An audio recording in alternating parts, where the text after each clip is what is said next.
Buenas tardes.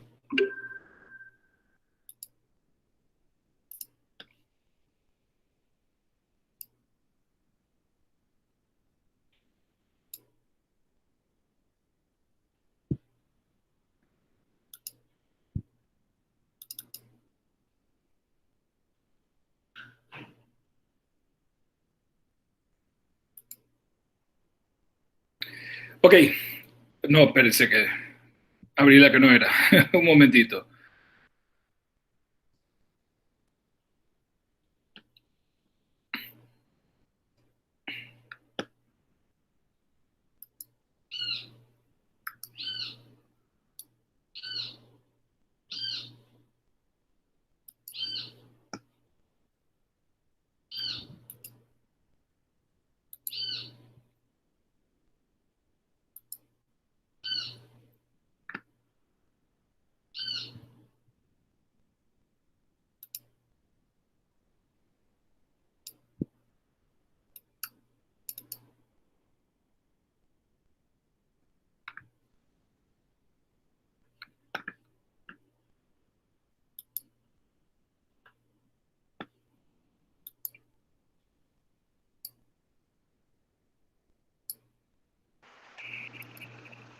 Buenas tardes, doctor.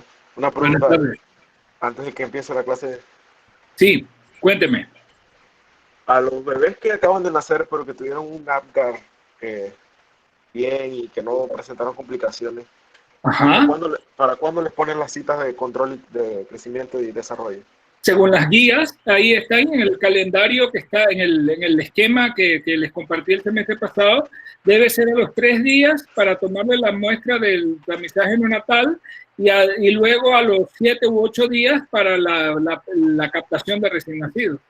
Pero y en estos tiempos de crisis, Me preguntas en estos momentos, ok, ajá, normalmente los estamos viendo a los 7 u 8 días, estamos omitiendo la de los 15 días si el niño no tiene ningún factor de riesgo o está bien, y luego entonces lo vemos al mes, porque según el esquema debería ser a los 3 días, toma para la muestra de tamizaje neonatal, a los 7 u 8 días, captación de recién nacido en el centro de salud, y a los 15 días, segunda cita en el centro de salud con pediatría o con medicina general. Esa generalmente la estamos omitiendo y lo estamos viendo al mes, a menos que sea un niño que tenga algún factor de riesgo y que queramos darle seguimiento a los 15 días. ok, gracias, doctor. Pero esas son situaciones muy particulares de esto que estamos viviendo ahora mismo. Sí, sí, bueno. Ok, vamos a comenzar entonces con la hiperbilirrubinemia neonatal. Vamos a definir hiperbilirrubinemia e ictericia en recién nacido. Vamos a clasificar la hiperbilirrubinemia del recién nacido según su tipo y causas. Eso es nada más como un pantallazo, porque son muchas, pero tienen que tener una idea sobre eso. Evaluar el nivel de riesgo de los recién nacidos para el desarrollo de hiperbilirrubinemia severa, eso sí es importante que ustedes lo sepan y no es fácil.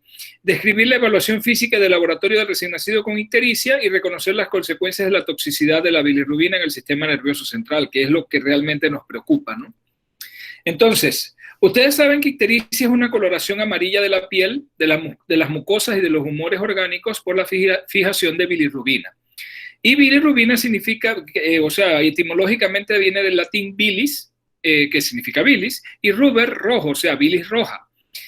Ictericia entonces es la manifestación clínica de una hiperbilirrubinemia bioquímica. Cuando suben las bilirrubinas, vamos a ver ictericia. Podemos ver las ictericias indirectas cuando la bilirrubina que se está elevando es la no conjugada, y puede haber también directas cuando la bilirrubina que predomina es la conjugada. Ok, ¿cuál es la situación con la ictericia y la hiperbilirrubinemia? La ictericia no es rara en los recién nacidos. La mayoría de los recién nacidos tiene siempre los primeros días algún grado de ictericia. Sin embargo, la gran mayoría de ellas son ictericias benignas. Es lo que llamamos la ictericia fisiológica. Pero ¿por qué preocupa si sabemos que la gran mayoría de los recién nacidos presenta en algún momento ictericia, ¿cuál es el problema y por qué nos preocupa y por qué lo podemos tener a veces como un factor de riesgo? Porque el problema es que la bilirrubina tiene un potencial margen de toxicidad, sobre todo con el sistema nervioso central. De ahí la necesidad de monitorizar a los recién nacidos para detectar oportunamente aquellos que puedan tener algún grado de hiperbilirrubinemia severa y desarrollar una encefalopatía bilirrubínica aguda.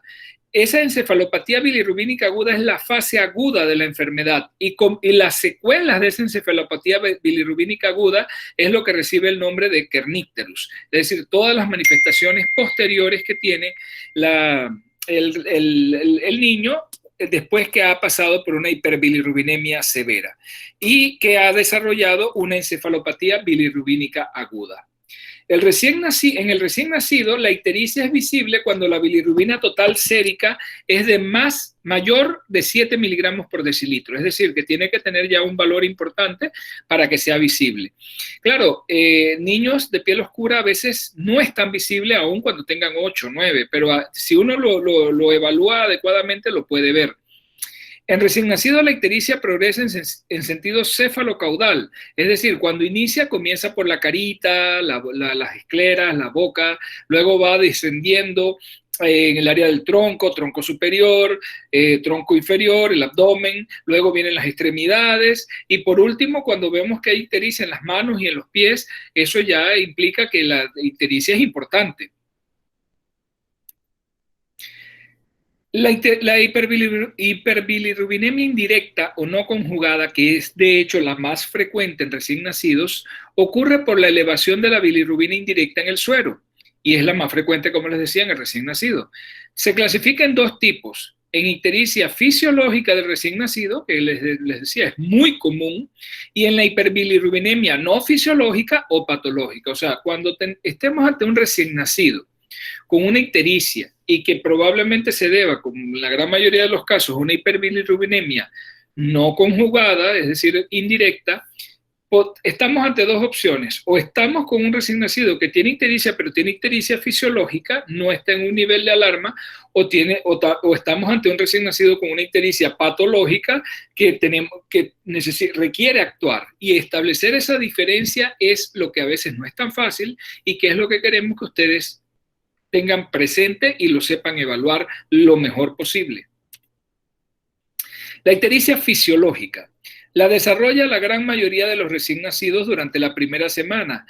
Algunas series hablan de 65% de los recién nacidos tienen algún grado de ictericia fisiológica. Otras series dicen que incluso es más alto ese porcentaje, que puede ser hasta el 80% de los recién nacidos tener algún grado de ictericia en la primera semana de vida. ¿Qué característica tiene la ictericia fisiológica? Que se resuelve espontáneamente, no hay que hacer nada.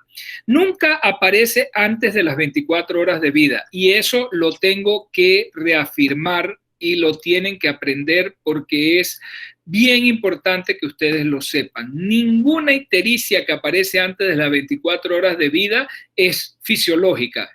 Por lo tanto, lo contrario es correcto. Toda ictericia que aparece antes de las 24 horas de vida es patológica. Cualquier recién nacido que usted detecte antes de cumplir las 24 horas con ictericia, usted afirme inmediatamente que esa es una ictericia patológica y que hay que estudiarla. Después de las 24 horas, entonces ya sí podría ser fisiológica. En los recién nacidos a término, ¿cómo ocurre esto de la ictericia fisiológica? Ok, en las primeras 48 horas la bilirrubina total, sube lentamente a 6 a 8 miligramos por decilitro. A los 3 a 4 días, más o menos, va a estar por 8 o 9 y raramente va a exceder los 12.9 miligramos por decilitro a los 5, 6, 7 días. Es decir, no llega a los 13 miligramos por decilitro. Obviamente esta es una ictericia. Esa es la bilirrubina total, pero obviamente si le hacemos el examen de la bilirrubina, vamos a encontrar que la gran mayoría el alto porcentaje de la bilirrubina es indirecta, es una hiperbilirrubinemia no conjugada. Y luego, a partir de los 7 u 8 días, comienza a descender espontáneamente. En recién nacidos pretérmino, la ictericia fisiológica puede ser más pronunciada y prolongada que en recién nacidos a término. La bilirrubina total puede alcanzar concentraciones máximas de 10 a 15 miligramos por decilitro a los 5 a 6 días de vida, diferente al recién nacido a término, que cuando mucho alcanzará 12, entre 12 y 12.9. Luego desciende lentamente a niveles bajos y puede persistir hasta 4 semanas en los recién nacidos pretérmino e incluso a veces en los borderline, en los que están ahí en el límite de las 37 semanas. Vemos que la hiperbilirubinemia desciende lentamente. ¿Y a qué se debe esto? ¿Por qué en los pretérminos es un poquito más prolongada? Porque la ictericia fisiológica se debe a una inmadurez normal del hígado neonatal, y obviamente en el pretérmino ese hígado es más inmaduro, tiene menos madurez que en el niño a término. ¿Por qué hablamos de inmadurez? Porque la capacidad de glucuronización, que es así se transforma la bilirrubina no conjugada en conjugada, se conjuga con ácido con glucurónico y se glucuroniza. Entonces, ¿qué diferencia hace eso? La bilirrubina no conjugada es liposoluble, no es hidrosoluble, y por eso no se va en la bilis. Cuando la función de glucuronización hepática comienza a mejorar, la bilirrubina indirecta es glucuronizada, se convierte en bilirrubina directa, que es soluble en agua y es más fácil de expulsar a través de la bilis. Entonces, esa es la razón por la que ocurre esa ictericia fisiológica, una deficiencia parcial, relativa y temporal de la capacidad de glucuronización hepática, aparte de un aumento en la producción de bilirrubinas que ocurre en el recién nacido por los traumas del parto, la hemólisis que puede existir en las primeras horas y todo eso que lleva entonces a que haya un aumento en la producción de bilirrubina como efecto del metabolismo de la hemoglobina. Entonces, como les decía, básicamente es atribuida a los siguientes mecanismos: a una producción aumentada de bilirrubina que es esperada en la etapa del recién nacido, en los primeros días, por los traumas natales, por la hemólisis que puede ocurrir, el recambio de eritrocitos. También ocurre porque hay una circulación enterohepática aumentada. ¿Qué quiere decir esto? Y esto es especialmente cierto en niños que toman leche materna, exclusivamente leche materna, porque la leche materna tiene una enzima que es capaz de desglucuronizar a la bilirrubina conjugada. Entonces, ¿qué ocurre? La bilirrubina conjugada pasa a la bilis, sale al duodeno, al intestino a través de la bilis, pero la lipasa de la leche humana desglucuroniza esa bilirrubina directa que ya está en el intestino, la convierte nuevamente indirecta, es absorbida y sufre circulación enterohepática, ahora de nuevo como bilirrubina no conjugada. Entonces a eso se refiere esa parte de la circulación enterohepática aumentada. También pues la captación defectuosa de la bilirrubina del plasma por parte del hígado inmaduro, una conjugación defectuosa, una glucuronización defectuosa y una disminución de la excreción hepática de bilirrubina, precisamente por todos estos factores.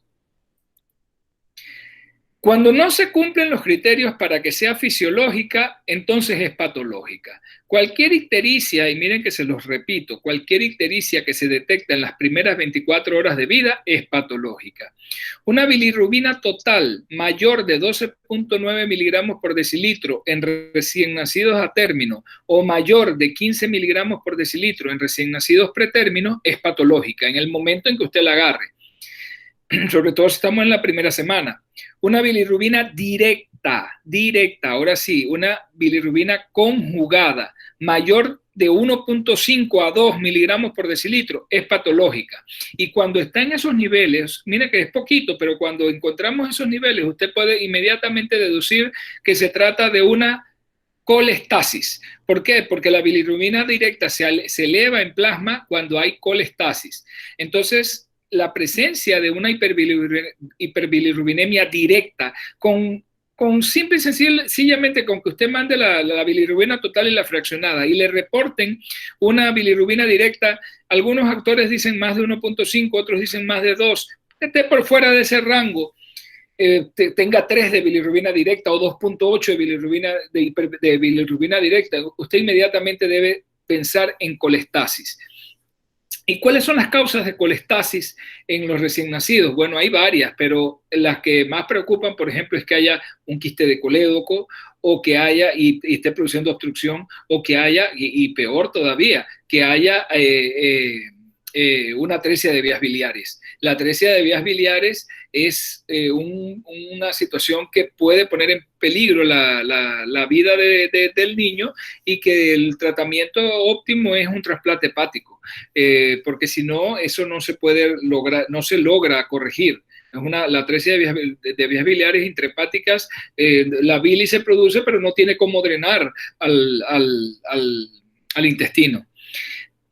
También es patológica cualquier ictericia clínica persistente de más de una semana en recién nacido a término y de más de 2 semanas en recién nacido pretérmino, porque la ictericia fisiológica raramente pasa más allá de la primera semana de vida. ¿Cuáles son las causas de ictericia patológica? En los casos de ictericia patológica por hiperbilirrubinemia indirecta, es decir, la más frecuente, podemos estar ante la enfermedad hemolítica del recién nacido. Y allí puede haber, por ejemplo, la isoinmunización materno-fetal, y produce una enfermedad hemolítica, como cuál, cuando hay, por ejemplo, incompatibilidad A-B-O. Una mamá es O. Acuérdense que O significa realmente, no debe ser O, sino cero, no tiene antígenos ni A ni B. Por lo tanto, al no tener antígenos ni A ni B, tiene anticuerpos A o B. Aun cuando ella nunca haya sido transfundida, nunca haya estado embarazada, ella va a tener anticuerpos anti-A y anticuerpos anti-B, porque los antígenos A y B son ubicuos en la naturaleza, están incluso en algunos vegetales, cuando comemos y todo eso. Por lo tanto, una persona que es O siempre va a tener anticuerpos anti-A y anti-B. ¿Qué pasa si el papá de ese bebé, de esa mamá O, él es A o es B? En esos casos puede ser heterocigoto y el niño podría nacer O. El problema es cuando el niño nace A o nace B. Ahí sí nos plantea una situación difícil, porque entonces la mamá tiene anticuerpos anti-A y anticuerpos anti-B. Esos anticuerpos van a pasar incluso en el último trimestre comienzan a pasar los anticuerpos IgG anti-A o anti-B, y esos anticuerpos de mamá van a comenzar a hacer fenómenos hemolíticos con los glóbulos rojos del bebé. Eso puede ser a veces de una intensidad moderada, que requiera que el niño se le ponga en fototerapia y se le vigile. Obviamente se le va a bajar la hemoglobina por hemólisis, pero no a niveles riesgosos, y las bilirrubinas no llegan a subir mucho. Pero en otras ocasiones, y uno tiene que estar pendiente de esa evolución, pueden llegar incluso a necesitar exsanguinotransfusión. Hay que transfundirlos con una sangre o compatible con la de la mamá, para que deje de reaccionar con los anticuerpos de la mamá. También puede ocurrir una isoinmunización materno-fetal RH. En estos casos sí se requiere que mamá esté sensibilizada previamente, es decir, que la mamá haya recibido alguna transfusión por error de RH positivo, o que haya tenido un embarazo previo, aunque haya terminado en aborto, de un feto o de un recién nacido RH positivo, y no se le haya desensibilizado. ¿Cómo se le desensibiliza? Poniéndole un anticuerpo específico, el famoso Rogan, que es anticuerpos anti-RH, que se le inyectan a la mamá para que neutralicen los antígenos RH circulantes antes de que ella haga la reacción inmunológica y se sensibilice contra el RH. Si eso no ocurrió, la mamá puede haberse sensibilizado, tener anticuerpos anti-RH, y si tiene un hijo RH positivo, un feto, un embarazo de un hijo RH positivo, puede entonces desencadenar una incompatibilidad con una inmunización materno-fetal. También hay otros sistemas de antígenos sanguíneos, pero menos frecuentes, se determinan con menos frecuencia, como los antígenos de Diego, de Doffitt, de Kidd, de Kell, y hay varios otros, pero a pesar de que no es frecuente detectarlos, sí pueden ocasionar una incompatibilidad, una inmunización. Entonces también se debe tener presente. ¿Qué quiere decir eso? Que muchas veces vemos que no hay incompatibilidad de la mamá con el bebé en el ABO, puede ser que la mamá sea A y el niño A y el niño desarrolla una inmunización con hemólisis, pero podría ser que tiene otro de estos tipos de antígenos, de estos sistemas de antígenos que no estamos detectando frecuentemente. ¿Qué otro problema puede llevar a enfermedad hemolítica del recién nacido? Los defectos enzimáticos del eritrocito. Y el más conocido y más frecuente ahorita mismo es la deficiencia de glucosa 6-fosfato deshidrogenasa. Cuando el niño tiene deficiencia de glucosa 6-fosfato deshidrogenasa, hay un déficit de glutatión en el eritrocito y eso lleva a una sensibilidad o susceptibilidad de la membrana del eritrocito al daño oxidativo. Y ante cualquier insulto oxidativo va a producir hemólisis. Y esa hemólisis obviamente va a llevar a aumento de las bilirrubinas. ¿Qué puede desencadenar hemólisis en los recién nacidos con deficiencia de glucosa 6-fosfato deshidrogenasa? Muchas cosas, las sulfas, por ejemplo, hasta algunas cuestiones ambientales pueden producir también, porque generan estrés oxidativo, pero hay una muy frecuente, la naftalina. El famoso alcanfor, eso es naftalina. Y hay la tradición, porque dice que eso aleja de no sé qué cosas y por aquí que por allá, que le ponen al niño una pulserita roja para que no lo gen, eso son cosas de abuela, una pulserita roja para que no lo gen y que tiene un bolsillito y en ese bolsillito meten una tabletita de alcanfor, de naftalina. Si el niño tiene deficiencia de glucosa 6-fosfato deshidrogenasa, le va a llegar en un par de días que parece un canario, amarillo, porque ha hemolizado y va a tener una hiperbilirrubinemia bien elevada. E incluso las famosas bolitas de naftalina que se les ponen a la ropa, es muy frecuente que la mamá, la abuela, las tías, cuando le arreglan que viene el bebé ya le arreglan su gaveterito y en todas las gavetitas donde están los vestiditos y los suétercitos y todo, le ponen estas bolitas de naftalina. Si el niño o niña nace con deficiencia de glucosa 6-fosfato deshidrogenasa, ese solo factor va a ocasionarle hemólisis. Así que hay que tener mucho cuidado con eso y educar a la gente al respecto. La deficiencia de piruvato quinasa también, aunque es mucho menos frecuente, muchísimo menos frecuente, pero también produce hemólisis. Y otros defectos hereditarios de la membrana del glóbulo rojo, por ejemplo, la microeferocitosis hereditaria. Ahí me faltó una S, no es microeferocitosis, no es ferocitosis hereditaria, la eliptocitosis hereditaria, todas son defectos genéticos, trastornos genéticos, que pueden producir hemólisis desde temprano. Y hay enfermedad hemolítica secundaria e infecciones, también a medicamentos. Por ejemplo, cuando la mamá ha recibido oxitocina, eso le puede ocasionar ictericia al niño y las sulfas per se. Entonces, hay que tener presente que muchas veces una ictericia, una hiperbilirrubinemia puede ser consecuencia de una sepsis. Eso puede ocurrir en un recién nacido. ¿Qué otras cosas elevan la hiperbilirrubinemia indirecta? En cualquier caso de extravasación sanguínea, obviamente la sangre se tiene que metabolizar, la hemoglobina se va a metabolizar y va a dar como resultado uno de sus metabolitos, la bilirrubina. Entonces, cuando el niño tiene petequias o hematomas o cefalohematomas por trauma natal, por un parto difícil, a lo mejor era macrosómico y fue un parto difícil, obviamente esa sangre se tiene que reabsorber y puede llevar a un aumento de la bilirrubina. La presencia de hemorragia cerebral, hemorragia pulmonar o retroperitoneal en un recién nacido, también toda esa sangre va a producir un aumento de la bilirrubina. Cuando el niño deglute sangre materna y la digiere, obviamente eso aumenta los niveles de bilirrubina, aunque no sea sangre de él, es sangre de mamá, pero se aumenta la bilirrubina. Hay que tener cuidado con eso también.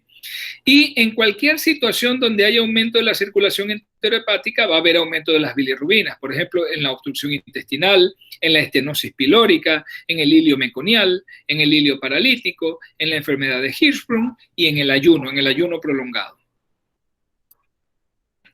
También produce ictericia patológica con hiperbilirrubinemia indirecta el hipotiroidismo congénito, el hipopituitarismo. También hay aunque se pueden detectar desde recién nacidos, las ictericias familiares no hemolíticas, por ejemplo, la tipo 1 que es Crigler-Najjar o Arias tipo 1, la tipo 2 o Arias tipo 2 y la enfermedad de Gibert. El hijo de madre diabética, por su nivel de inmadurez, puede desarrollar ictericia patológica, y la hiperbilirrubinemia neonatal transitoria, que es conocida como el síndrome de Lucey-Driscoll. Como les decía, la idea no es tanto, bueno, seguimos, ¿no? Hay otras causas como medicamentos que inhiben la glucuroniltransferasa como la novobiosina y sustancias y trastornos que desplazan la bilirrubina en desunión con la albúmina como los salicilatos. La ceftriaxona en niños tiene ese problema, en recién nacidos no debe usarse ceftriaxona, se usa cefotaxima porque ella desplaza la bilirrubina de desunión con la albúmina y sube los niveles de bilirrubina libre, aumenta la ictericia. El moxolactam, que es un monobactámico, un antibiótico monobactámico, tiene ese mismo efecto. Las sulfas, que no se deben usar en recién nacido. Los ácidos grasos de cadena larga, eso en los niños que usan nutrición parenteral total. Hay que tener cuidado con eso, las grasas que se usan en ellos, se prefiere grasas para utilizar en la nutrición parenteral total que sean ricas en triglicéridos de cadena media. La asfixia per se puede producir hiperbilirrubinemia, acidosis, hipotermia, hipoglucemia, y la policitemia porque al haber un aumento del nivel de hemoglobina con hiperviscosidad va a hacer que en los primeros días haya mucha hemólisis y eso va a llevar a aumento de la bilirrubina. Hay dos tipos de ictericia por alimentación con leche materna que vale la pena tenerlos en cuenta. Hay una que es la ictericia asociada a la lactancia materna, que generalmente se sobrepone o se une a la fisiológica y que la vemos en los primeros 3 o 4 días de vida. Es muy frecuente en los recién nacidos que toman pecho exclusivo y sus niveles de bilirrubina total serán ligeramente más altos. ¿Por qué? Porque como están tomando, estamos hablando de los primeros 3 o 4 días, todavía no están tomando leche propiamente dicha, están tomando calostro. Y al tomar poco calostro, la evacuación de meconio es como más lenta. Y aunque sea calostro, tiene la beta-glucuronidasa de la leche humana. Entonces esa beta-glucuronidasa desglucuroniza la bilirrubina conjugada y aumenta la circulación enterohepática de bilirrubina. Entonces, sí está relacionada a la lactancia materna, se dice asociada a la lactancia materna, pero paradójicamente su tratamiento es darle leche materna más frecuente. Cuando uno la ve, uno ve que el niño tiene ictericia fisiológica, pero que se ve más amarillito de lo normal, es un niño pero no tiene señales de riesgo, no tiene señales de alarma, pero es un niño que está tomando pecho exclusivo. Lo que uno le debe decir a la mamá: trate de pegarlo con frecuencia, no deje que pase más de 2 horas entre toma y toma. Si está dormido o dormida, despiértela y póngalo al pecho.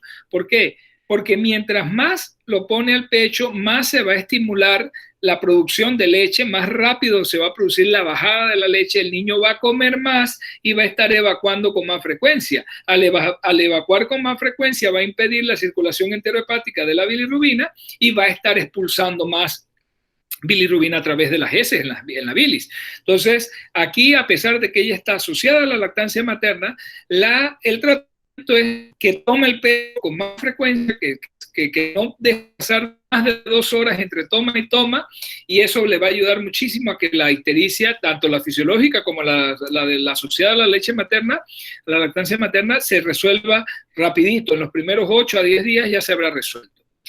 Esa es temprana, pero hay una que es un poquito más tardía y a esa no le llamamos asociada, sino que le decimos específicamente ictericia por leche materna. Eso ocurre ya generalmente después de la primera semana.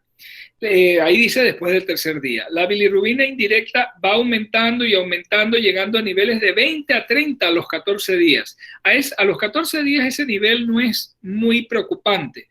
Un niño con 20 y es un niño que tiene 2 días de vida, hay que correr con él, porque ahora vamos a ver que eso se evalúa con una curva y a medida que van pasando las horas y los días, hay más tolerancia a los niveles de bilirrubina. Cuando un niño a los 14 días tiene estos niveles, obviamente no son peligrosos para él generalmente, pero ustedes se imaginan de qué color se verá ese niño. Ya no solamente se ve verde, amarillo, a veces se ven hasta verdosos de lo concentrada que está la bilirrubina en su piel. Entonces, obviamente, la mamá se preocupa mucho. Los niveles se mantienen elevados y disminuyen lentamente y normalmente toma de 4 a 12 semanas que disminuyan. Pero imagínense, 4 semanas es un mes, 12 semanas son 3 meses. ¿Qué mamá va a querer que su niño esté ictérico, aunque le digamos que eso es seguro, que es por la lactancia materna, por la leche materna, que no va a pasar nada? Ninguna mamá quiere ver a su niño amarillo hasta los 3 meses o hasta los 2 meses. Entonces, a veces los pediatras y los neonatólogos tomamos la decisión de tratar a esos niños con ictericia por leche materna. Así como la asociada a la lactancia materna se trata dándole más leche materna con más frecuencia, poniéndolo más frecuentemente al pecho, acá en esta que es por leche materna es lo contrario. Acá lo que uno hace, si uno quiere bajar esa bilirrubina rápido, es dejar al bebé sin tomar pecho por un periodo de tiempo definido y luego se lo volvemos a iniciar. Miren, nada más con hacer ese cambio, ya las bilirrubinas bajan. Por aquí viene. Sí, aquí viene la explicación. La explicación es un exceso de lipasa en la leche humana que libera ácidos grasos no saturados y estos a su vez interfieren en la captación hepática y conjugación de la bilirrubina. Eso hace que se mantenga elevada la bilirrubina indirecta. Y aparte de eso, la actividad de la beta-glucuronidasa en la leche humana, en el intestino, que desglucuroniza, que desconjuga la bilirrubina que ya había sido conjugada. También se ha aducido como causa la presencia de 3-alfa-beta-pregnandiol en la leche materna y esta hormona materna inhibe la conjugación. Entonces, aquí les decía, el tratamiento es fototerapia para mejorar la fototerapia. No es con cualquier luz, son luces especiales, son lámparas especiales que tienen unos focos, unos bombillos, no son bombillos, tubos más bien, unos tubos especiales, no son cualquier tipo de tubo fluorescente, que tienen estas lámparas que se usan en neonatología. ¿Y en qué se basa? Que la luz en el rango de la luz azul, sería mejor si fuera luz azul nada más, pero a veces eso causa efectos secundarios en el personal. La luz en el rango de longitud de onda de la luz azul causa que se isomerice en la piel la bilirrubina, no por un proceso químico, sino por un proceso físico. Es decir, la luz isomeriza a la bilirrubina indirecta y aún siendo indirecta, la hace soluble en agua, se va al plasma y se puede excretar en la orina o se puede excretar en la bilis. Entonces, de ahí es donde sale la terapia esta de fototerapia. Para disminuir los niveles de bilirrubina. Pero en el caso de la ictericia por alimentación con leche materna, les decía, funciona suspender la leche humana por 48 horas, solamente por 48 horas. Darle durante esas 48 horas alimentación con fórmula y luego que pasan las 48 horas, volver nuevamente al pecho. Miren, la bilirrubina cae rapidísimo a niveles bien bajos y porque además se les deja en fototerapia. Y luego uno vuelve a reiniciar el pecho después de las 48 horas y el niño no se le vuelve a subir la bilirrubina. Ahora, el problema es que recuerden que nosotros, la recomendación de pecho es que sea pecho exclusivo los primeros 6 meses de vida, no ofrecerle al niño nada más que pecho los primeros 6 meses de vida. Y entonces nosotros mismos vamos a indicar quitarle el pecho por 48 horas, darle fórmula y después si el niño presenta problemas para volver a ajustarse nuevamente a la lactancia materna. O sea, es como un arma difícil de usar, pero muchas veces se usa porque la bilirrubina se sube mucho. Da la alimentación mixta, es decir, introducir una fórmula, no quitarle el pecho, pero introducir una fórmula no sirve de nada. Tendríamos que quitar el pecho y nada más por 48 horas. O sea, la alimentación mixta no es un tratamiento y ofrecer otros líquidos tampoco es efectivo. Lo único que ha demostrado ser efectivo es suspender el pecho por 48 horas y mientras se le da la fototerapia al niño y luego volver y mientras está en esas 48 horas alimentarlo con fórmula.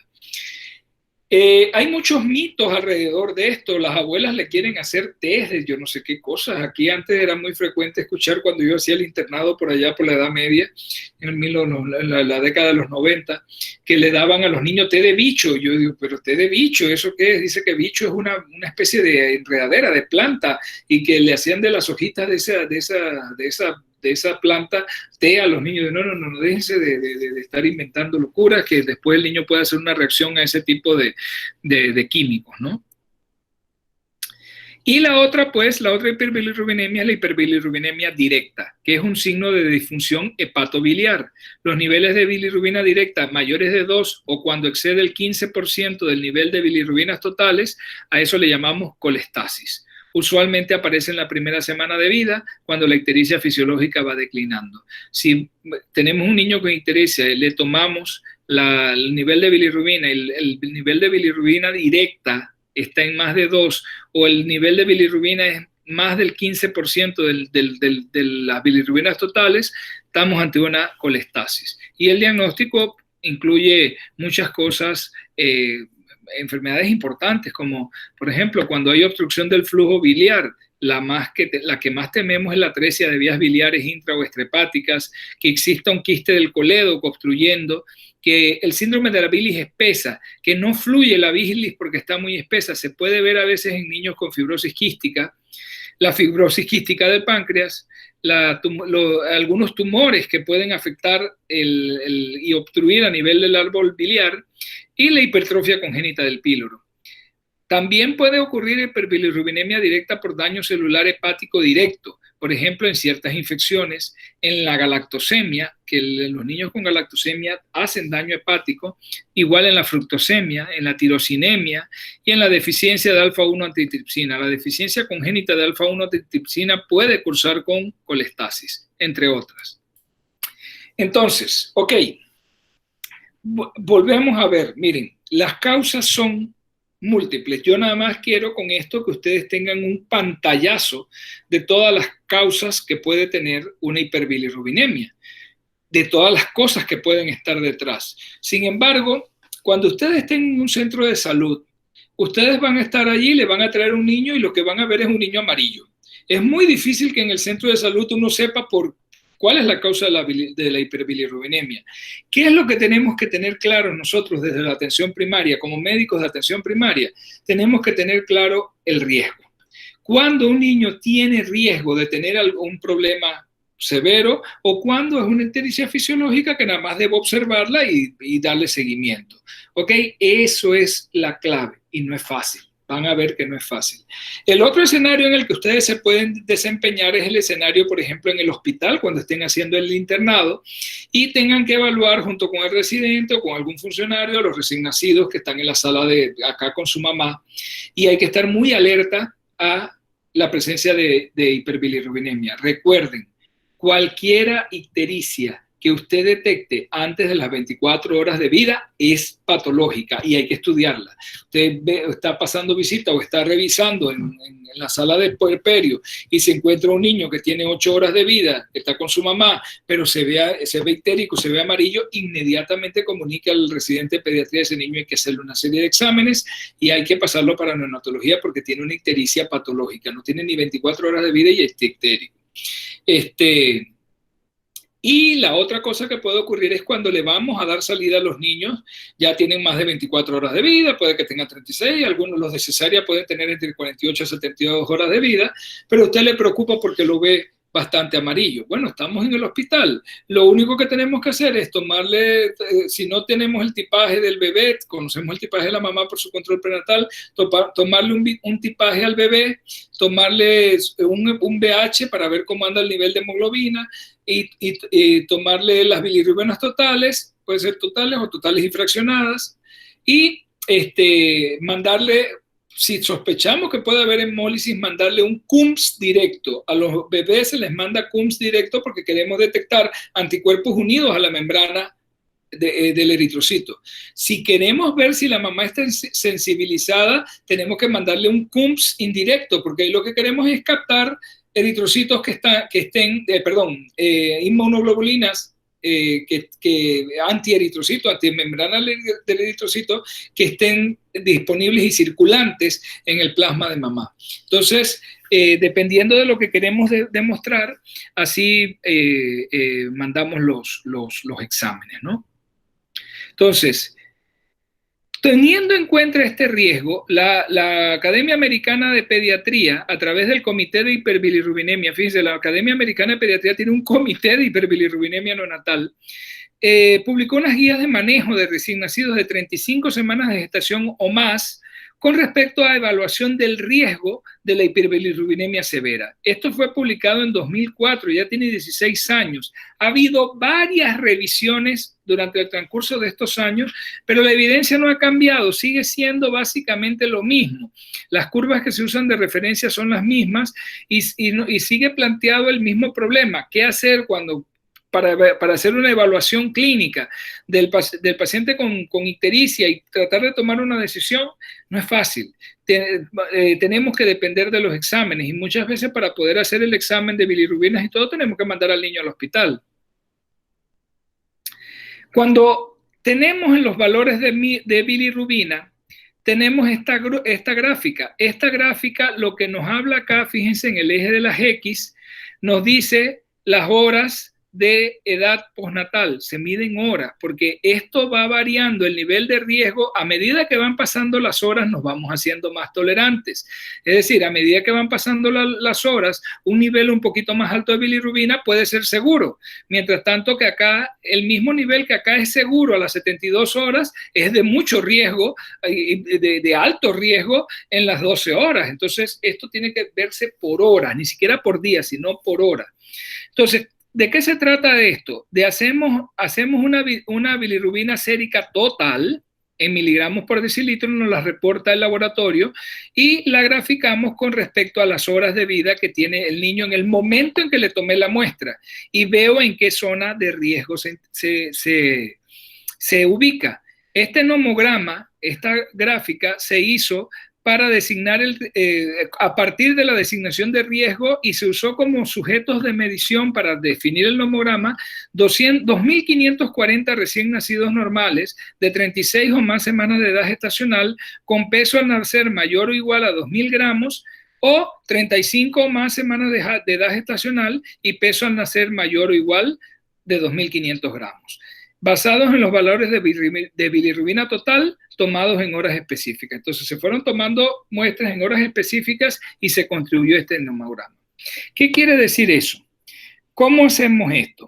Digamos que usted está rotando en la sala de puerperio y hay un niño que tiene 36 horas de vida y la mamá va a tener salida y usted le piden a usted que evalúe el niño para ver si el niño puede tener salida con mamá. Usted va y examina al niño ahí con la mamá, está con el funcionario y usted ve que ese niño tiene ictericia. Pero el nivel de ictericia a usted le preocupa, usted no lo ve que es una ictericia leve, que apenas se le ven los ojitos acá en la cara, usted le ve el tronco, hasta la barriguita, incluso le ven los brazos. Acuérdense que cefalocaudal, cuando va así, quiere decir que ese nivel de bilirrubina podría ser alto. Uno no puede confiar en lo visual, pero podría ser alto. Obviamente, estamos en el hospital. Si estamos en el hospital, lo que vamos a hacer y lo que probablemente le diga el residente o el funcionario, tómale una muestra químico para bilirrubina total y fraccionada y sácale un BH y el tipaje para ver y comparamos para ver si hay riesgo de incompatibilidad o algo, pero lo que nos interesa más es ver la bilirrubina total y ver en qué área de riesgo se ubica. Digamos que ese niño que usted le tomó la muestra a las 36 horas de vida, ese nivel de bilirrubina le salen 7. Y usted viene acá al nomograma y dice, ok, para 36 horas de vida, 7. Está aquí exactamente en la rayita entre zona de bajo riesgo y zona de riesgo intermedio. Usted va y habla con su residente y para llegar a una decisión. Con ese nivel de riesgo, yo lo que haría es mandarlo a la casa, darle indicaciones a la mamá y que vaya a su cita a los 7 días al centro de salud para ver cómo va. Además, él tiene que venir al tercer día acá al hospital o donde se estén tomando las muestras para tomarse la muestra del tamizaje neonatal. Muchas veces el tecnólogo de médico, cuando ve que el niño está amarillito, le dice, le voy a tomar también una muestra para ver las bilirrubinas. O sea que todas esas son porque, ¿por qué lo manda a la casa? Porque está en el área de bajo riesgo. Pero si ese niño con 36 horas tuviera 9 de hemoglobina, ya la cosa cambia. Fíjese, está en la zona de riesgo intermedio, de bajo a riesgo intermedio. Ya yo lo pensaría 2 veces antes de mandarlo a la casa. Ya yo prefiero dejarlo acá en neo, volverle a repetirlo y decirle a la mamá, regrese mañana, le voy a repetir los exámenes dentro de 6 horas para ver si está disminuyendo la hemoglobina y subiendo la bilirrubina. Obviamente hay hemólisis, está hemolizando. Y la rata de hemólisis, la forma en que va aumentando la bilirrubina, me puede decir qué tan grave puede llegar a ser este asunto. Entonces es mejor dejar a este niño en neo, hacerle muestras seriadas. Si no aumenta significativamente la bilirrubina, si no hay descenso de la hemoglobina y el niño se sigue viendo bien, al día siguiente podemos considerar que con 9, pero digamos que cuando la mamá lo viene a ver ya no va a tener 36 horas, ya va a tener 48 horas de vida, y ya entonces para él 9 no va a ser tan malo. Fíjense, 9 que acá las 36 horas de vida era de riesgo intermedio alto riesgo, solamente con que pasen 12 horas y el niño se mantiene en el mismo 9, no aumentaron esas bilirrubinas, ya pasa a ser de riesgo bajo intermedio e inclusive buscando ya para bajo riesgo. Y asimismo puede ser de alto riesgo. Los de alto riesgo los pongo inmediatamente en fototerapia y le tomo las muestras y hasta lo cruzo para ver, porque podría ser que requiera una exsanguinotransfusión. Entonces todas las decisiones se basan en esto. Observen, no hay niños sin riesgo. Todos son de riesgo. Lo más bajo que hay es bajo riesgo, la zona de bajo riesgo, pero no hay niños sin riesgo. Entonces, ¿qué quiere decir eso? Que tenemos que estar pendientes, tenemos que estar evaluando a los niños con este problema. Entonces, ¿cuáles son los factores de riesgo? Además de lo que estamos viendo en la curva, ¿qué otros factores de la historia, que lo podemos ver en la historia clínica de ese recién nacido, nos pueden hacer pensar que hay factor de riesgo para desarrollar una hiperbilirrubinemia severa en niños mayores o iguales de 35 semanas de edad de gestación, en orden aproximadamente de importancia? Los de riesgo mayor: una bilirrubina total sérica o una bilirrubina transcutánea al egreso en la zona de alto riesgo. Lo que les decía, usted ya le va a dar salida, pero cuando le hace el examen o se le mide la bilirrubina transcutánea, que ahora les voy a explicar cómo es eso y por qué aquí no se hace, y le sale que está en la zona de alto riesgo, obviamente ese niño no lo mando para la casa, ese niño tiene mucho riesgo de hacerme una hiperbilirrubinemia severa. ¿Por qué no usamos bilirrubina transcutánea en Panamá? Por ahí había un aparato que dice que estaba mejorándolo y que a lo mejor que se iban a hacer pruebas y no sé qué, pero hasta donde sé todavía no hay. Cuando este aparato se desarrolló, es un aparato que usa utiliza la tramitancia y penetrancia de la luz a través de la piel del recién nacido para tratar de identificar, de medir con la absorbancia de la luz que lo hace el aparatito. Es un aparatito que así como el de la oximetría de pulso, que le pone el foquito y te da la oximetría, te da es un valor de bilirrubina.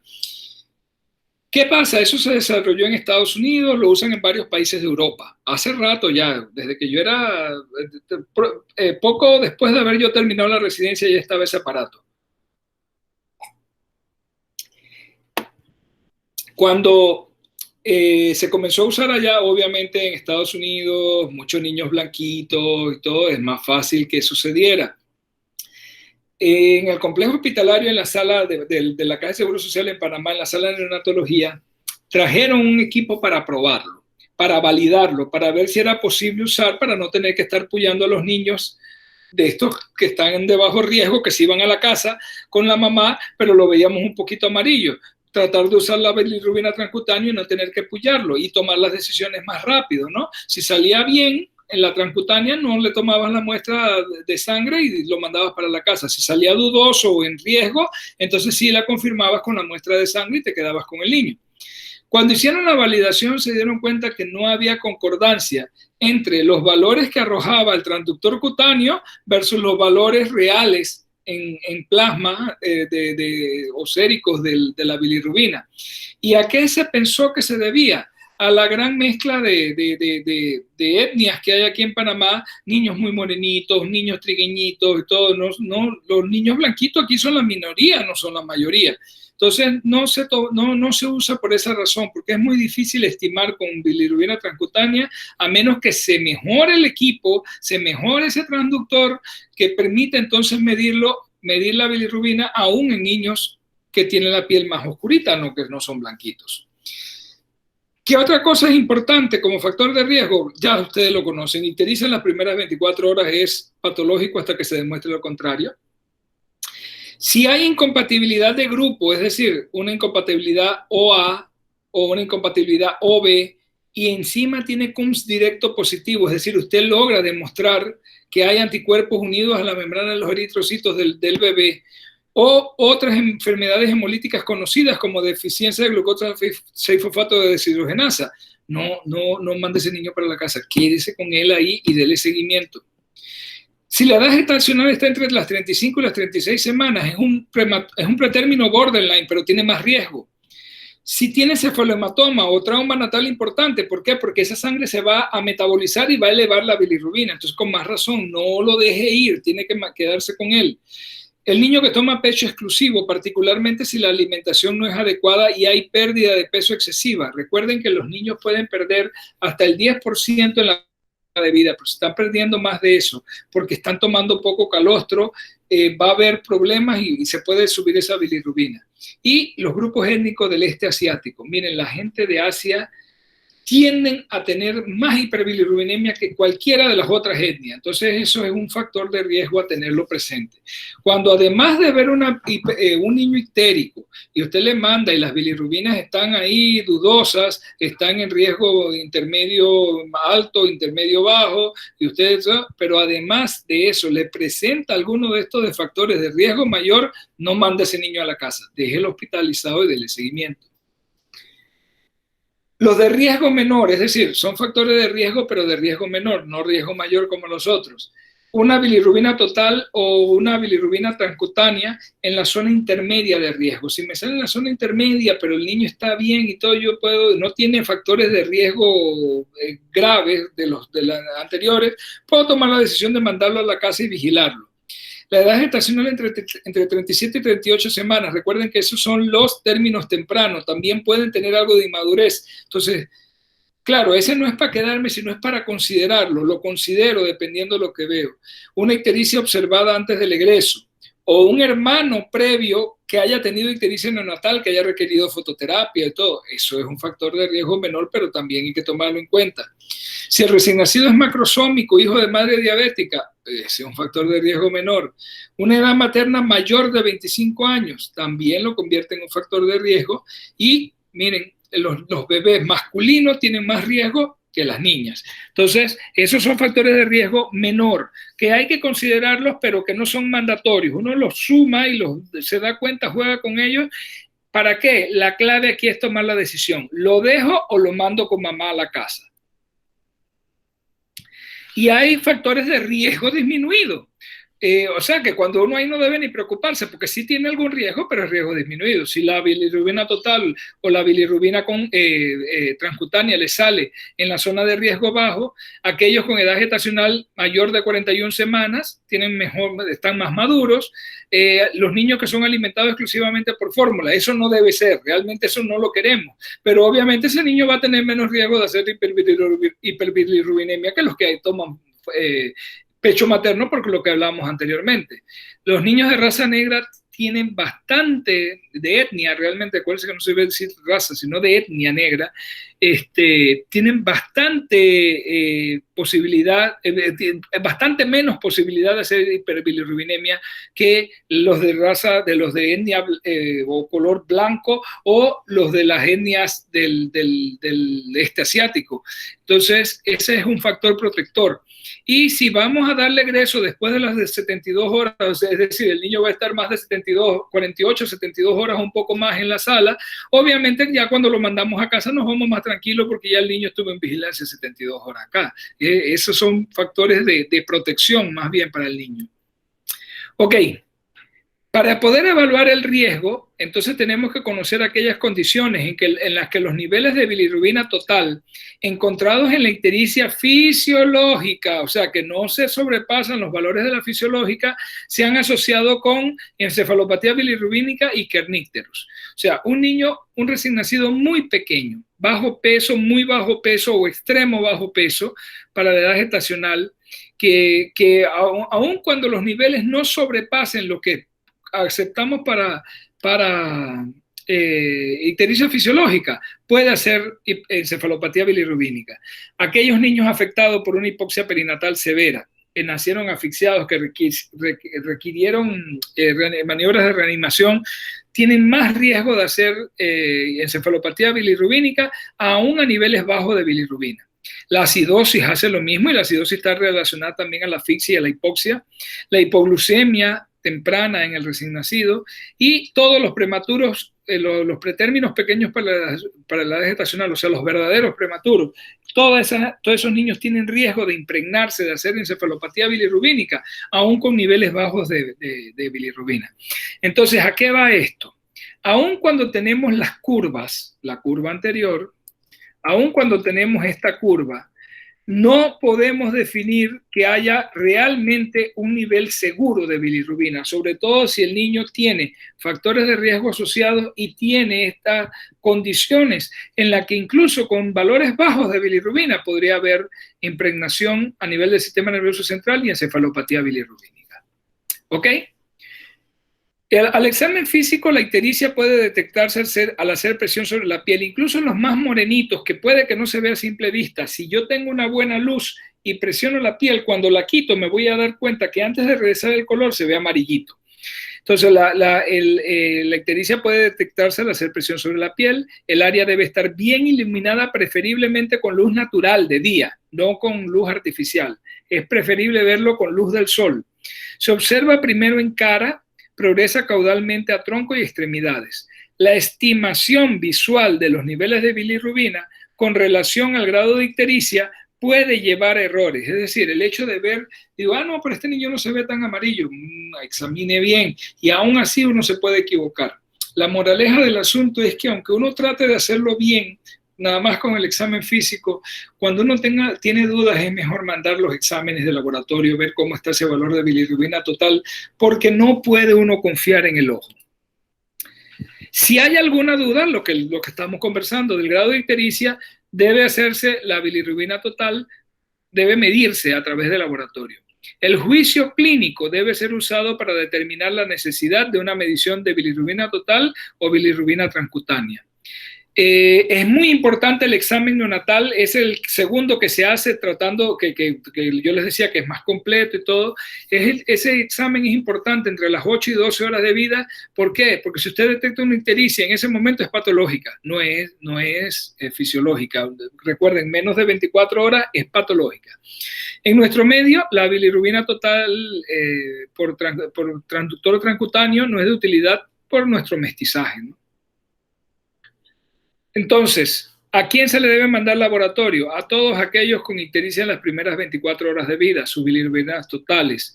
La necesidad de repetir la medición dependerá de la zona en la cual cae en la gráfica que vimos, según las horas de vida y los factores de riesgo. Una ictericia que parece excesiva para las horas de vida del paciente, entonces, ok, hagamos la bilirrubina total o la transcutánea. Aquí para nosotros la total.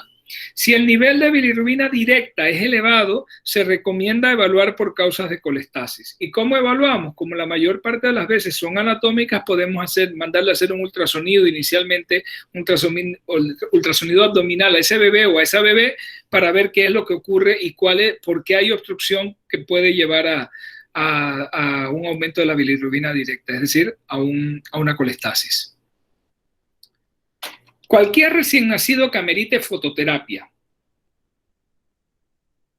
o que la bilirrubina esté subiendo rápidamente, y a veces también podemos determinar que sube la bilirrubina y baja la hemoglobina, entonces tenemos que hacer tipaje, RH, CUMS directo, un BH completo con reticulocitos. ¿Por qué? Porque en la medida que el niño esté hemolizando más, los reticulocitos se van a aumentar. Recuerden que los reticulocitos son formas levemente inmaduras de los glóbulos rojos que se ven así, con ese tramado reticular cuando recién salen de la médula ósea. ¿Y por qué los está sacando rápido de la médula ósea? Porque hay hemólisis. Entonces, hacemos un BH completo con reticulocitos y un frotis de sangre periférica para ver si hay datos de hemólisis. Medimos la bilirrubina indirecta y la directa, o sea, pedimos la total, la fraccionada, indirecta y directa. Es opcional hacer la prueba de glucosa 6-fosfato de deshidrogenasa. Aquí se le hace a todos los niños al tercer día, forma parte del tamizaje neonatal. Y la bilirrubina, dependiendo del nivel que encontremos y de los riesgos que tenga el niño, se le puede medir nuevamente el control a las 4, a las 6, a las 8, a las 12 o incluso a las 24 horas, pero eso la decisión la tomamos dependiendo del nivel de bilirrubina total inicial que detectamos, además de los factores de riesgo que pueda tener el niño. Siempre tenemos que pensar en la posibilidad cuando vemos una hiperbilirrubinemia de que haya una sepsis. Por lo tanto, dentro de la evaluación del laboratorio, el urinálisis y el urocultivo son importantes para detectar que el niño lo que tenga no sea una sepsis urinaria. Y si tenemos datos que nos hacen pensar en la posibilidad de sepsis, el niño no está alimentándose bien, se ve decaído, el recién nacido, entonces considerar un protocolo de sepsis si lo indica el examen físico, la historia. Entonces el protocolo de sepsis ya no va a ser nada más urinalis y urocultivo, va a ser hemocultivo, se le va a hacer punción lumbar para ver qué es lo que está pasando. A los recién nacidos enfermos y aquellos que están ictéricos a las 3 o más semanas de vida, entonces a eso hacerles la bilirrubina total y fraccionada, tamizaje de la glándula tiroides buscando un hipotiroidismo, pero ese también ya aquí se hace no a las 3 semanas, se hace desde la etapa neonatal a los 3 días, lo mismo que la galactosemia, se detecta también por tamizaje neonatal. Si la bilirrubina directa está elevada, ok, esa es razón para completar los estudios y mandar estudios para evaluar las causas de colestasis. Esta gráfica nos da las guías, miren que es un nomograma parecido al anterior, pero aquí es para determinar si el niño requiere o no requiere entrar a fototerapia. Fíjense que hay 3 líneas límites para definir si por arriba de eso lo pongo en fototerapia, por abajo no. La primera línea continua, aquí dice para quién es, infantes en alto riesgo, que tienen entre 35 y 37, 6 séptimos semanas, es decir, que son pretérminos finales o término temprano, y que tengan factores de riesgo. ¿Cómo son esos? Son esos de aquí, ¿no? Esta es la gráfica. Si el niño tiene factores de riesgo y nació, digamos, de 36 semanas, yo tengo que fijarme en esta gráfica. Entonces, cuando yo le tomo el valor de bilirrubina y ese niño tiene 48 horas y me sale con una bilirrubina de 13, yo me voy aquí, 48 horas, y me sale con una bilirrubina de 13, sería 10, 11, 12 y 13. Y miren por dónde está, y la gráfica que le va a él es esta. Pero eso quiere decir que sí requiere fototerapia. Sí, está por arriba de su curva, requiere fototerapia, este niño lo vamos a poner en fototerapia. Esta de las rayas más gruesas, discontinuas, es para infantes de mediano riesgo, que tengan mayor o igual a 38 semanas, con riesgo, factores de riesgo, o aquellos que tengan de 35 a 37, 6 séptimas semanas, pero no tengan factores de riesgo y se vean bien. Esos los evaluamos con esta curva, con la de acá, la discontinua de rayas grandes. Y la discontinua de puntos pequeños, ese dice que lo usamos para los infantes de mucho mayor riesgo. Esos infantes de mayor riesgo, la de acá arriba es los infantes, el mayor riesgo era la de acá, la continua. Los infantes de menor riesgo, eso yo les acepto valores de bilirrubina un poco más altos sin correr. ¿Por qué? Porque esos tienen muy bajo riesgo. ¿Cuáles son los de bajo riesgo? Aquellos que tienen mayor o igual a 38 semanas y que no tienen ninguno de los factores de riesgo listados en el que acabamos de ver. Entonces, todas las decisiones se toman con base en estos nomogramas. Y este es el nomograma para exsanguinotransfusión. Y es lo mismo, es la misma explicación. Hay para alto riesgo, para mediano riesgo y para bajo riesgo. Y dependiendo de las horas de vida y el nivel de bilirrubina que obtengamos, así vamos a tomar la decisión de si ese niño requiere o no una exsanguinotransfusión, que es la forma más, podríamos decir, la más extrema para tratar la hiperbilirrubinemia. Lo que hacemos es un recambio sanguíneo, es decir, no solamente transfundimos, sino que sacamos, por eso es exsanguinotransfusión, se hace generalmente isovolumétrica. Uno extrae una cantidad, una alícuota de sangre y lo reemplaza con sangre que ha sido cruzada con la de la mamá para que sea compatible. Entonces el tratamiento, como les decía, fototerapia, exsanguinotransfusión, buscar las causas subyacentes y debe evitarse la encefalopatía bilirrubínica y el kernicterus. ¿Qué factores llevan a toxicidad de la bilirrubina? Los factores que influyen en la toxicidad de la bilirrubina en las células cerebrales de recién nacidos son complejos y no bien comprendidos. No se conoce a qué concentración de bilirrubinas o bajo qué circunstancias ocurre riesgo significativo de daño. Yo se los había adelantado antes, no hay un valor seguro de bilirrubinas. Nosotros nos manejamos entendiendo los factores de riesgo que están listados en el cuadrito ese y además viendo las gráficas, pero hay que tener mucho cuidado, hay que ser muy sensible con esto. No se conoce a qué nivel de bilirrubina total el riesgo de daño excede el riesgo del tratamiento. Entonces es difícil, ¿no? Los recién nacidos de 35 a 37 5/7 semanas de edad gestacional están en riesgo mayor de desarrollar niveles altos de bilirrubina total sérica. Las concentraciones consideradas peligrosas pueden variar en diferentes grupos étnicos o localizaciones geográficas. Entonces uno tiene que jugar con esto y los factores de riesgo, ¿no? La gran afinidad de la bilirrubina indirecta por la grasa facilita su entrada al cerebro, es decir, atraviesa la barrera hematoencefálica porque es liposoluble, la bilirrubina indirecta. La bilirrubina indirecta unida a la albúmina permanece en la circulación cerebral sin penetrar la barrera hematoencefálica. Ojo, ese es un factor protector. La bilirrubina indirecta que está unida a la albúmina no pasa la barrera hematoencefálica y no hace daño, es la que está libre. Asfixia, acidosis, meningitis, sepsis, ciertos medicamentos aumentan la permeabilidad de la barrera hematoencefálica, permitiendo que entre más bilirrubina. Los ganglios basales, el globus pallidus, el putamen y el núcleo caudado son los más afectados cuando se produce esta impregnación. Es decir, esta es una impregnación que busca lugares específicos. Estamos a nivel de los ganglios basales y ahí es donde ocurre el mayor daño. Y ya se pueden imaginar, recordando ustedes, la importancia de los ganglios basales en la coordinación del movimiento y en otra serie de cosas de función motora. Ya se imaginan entonces cuáles son las secuelas que deja esa encefalopatía bilirrubínica aguda que afecta a los ganglios basales. Obviamente, una de las consecuencias más frecuentes va a ser una parálisis cerebral infantil, con severa afectación del control de movimiento, y puede haber diferentes grados de discapacidad cognitiva también en estos niños y problemas conductuales.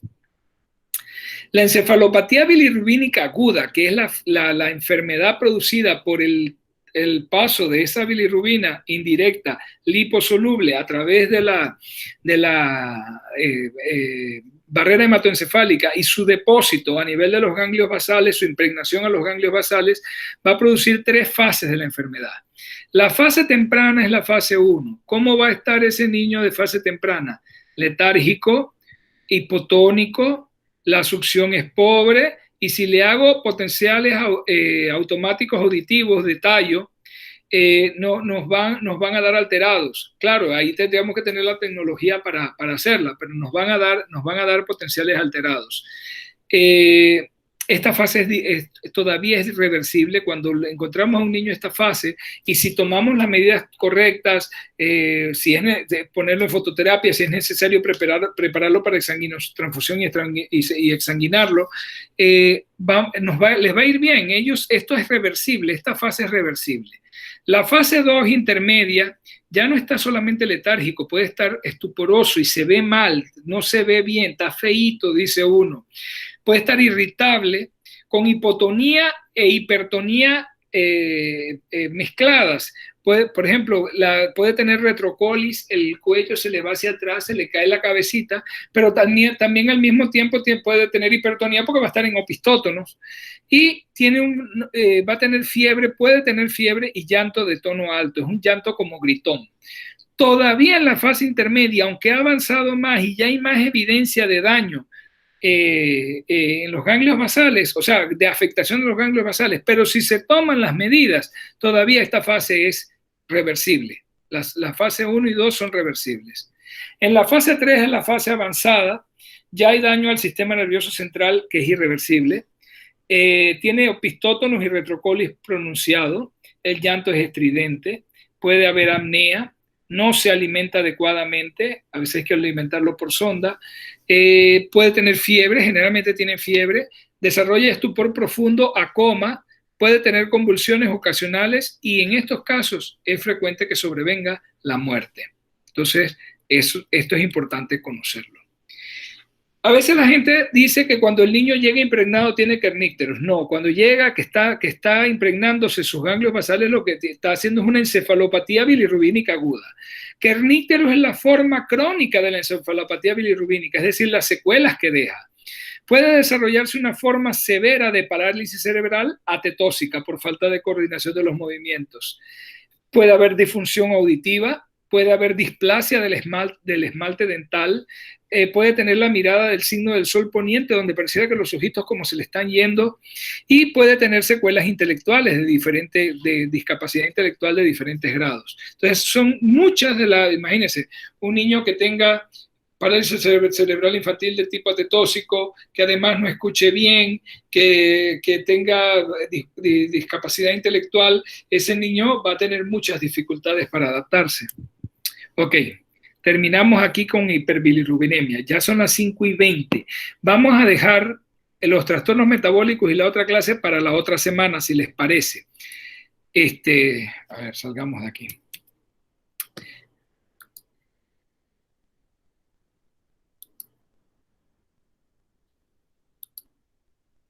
Lo dejamos para la próxima semana. ¿Podrían el lunes?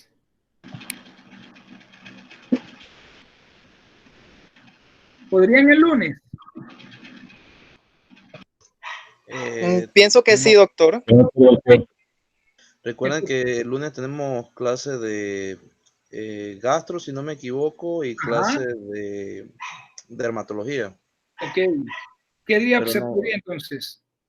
Pues el martes, el miércoles, en la tarde, pues. El martes, a esta hora, a esta misma hora que estamos terminando, podríamos comenzar, o también tienen clase de neumo. El martes el martes podemos a la misma hora. ¿A la misma hora de que comenzamos hoy o comenzando a esta hora? ¿A la misma hora que comenzamos hoy o antes, como desea? A las 3:30, puede ser, el martes a las 3:30. Listo. Ok, pues, otra pregunta. ¿Ustedes están recibiendo las notificaciones con la grabación de las clases a su correo? No, doctor, creo que eso... Yo no, yo creo que la está grabando. Tiene que enviar, la persona que graba es al que le llega el mensaje con la grabación. Ajá, entonces, ok. Yo se las voy a mandar, excepto la primera que fue Eric el que la grabó y se las compartió.